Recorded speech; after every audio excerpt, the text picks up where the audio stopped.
Magandang gabi, ang pinakamalaking balitang ating tinutukan ngayon.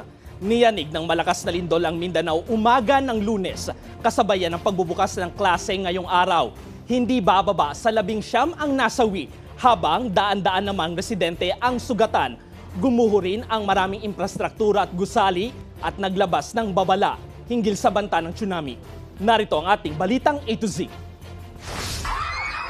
Ang dapat sana'y maayos na simula ng pasukan ng mga mag-aaral ngayong Lunes, June 8, agad napalitan ng takot at kaguluhan. Pasado alas 7:30 ng umaga, kasabay ng flag ceremony, ramdam na ramdam ng mga guro at estudyante ng Mahayahay Elementary School sa Kilalag, Malita, Davao Occidental ang 7.8 magnitude na lindol.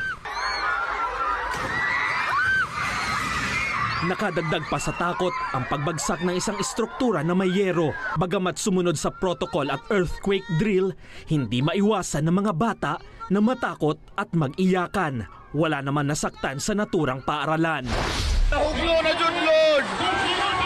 Lord, nahuglo na dyan! Naramdaman din ang malakas na pagyanig sa Davao del Sur at gumuho ang gusaling ito sa Matanao National High School na sana'y pagdarausan ng mga klase. Ang mga estudyante at mga guro na natili muna sa open area ng paaralan.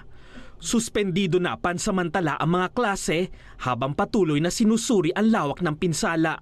Ayon sa Department of Education, apektado ng lindol ang aabot sa mahigit 6,000 paaralan, gayon din ang mahigit 3 milyong estudyante at mahigit 100,000 guro at school personnel.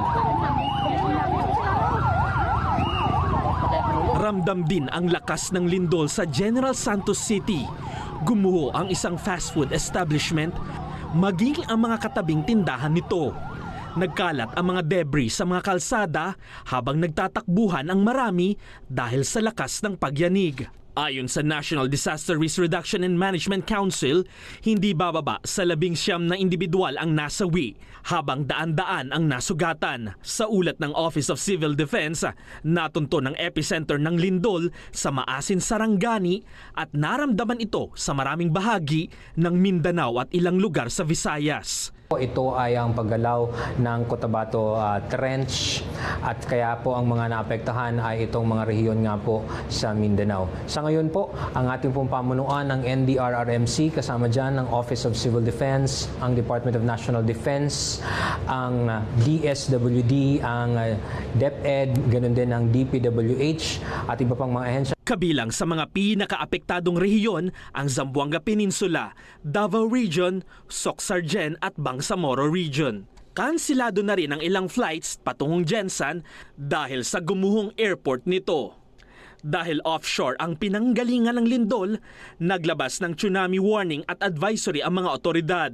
Agad inatasan ni Pangulong Ferdinand Marcos Jr. ang lahat ng ahensya ng pamahalaan para sa agarang aksyon. Isinailalim sa full red alert ang NDRRMC kasama ang mga regional at local disaster response offices. Inutusan na rin ng Pangulo ang DSWD sa pangunguna ni Secretary Rex Gatchalian na maghanda at maghatid ng paunang tulong sa mga residente at maghanap ng maayos na mga evacuation centers para sa mga kailangang lumikas.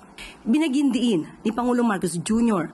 na kumikilos ang pamahalaan at hindi kailanman pababayaan ang Mindanao sa gitna ng pagsubok na ito.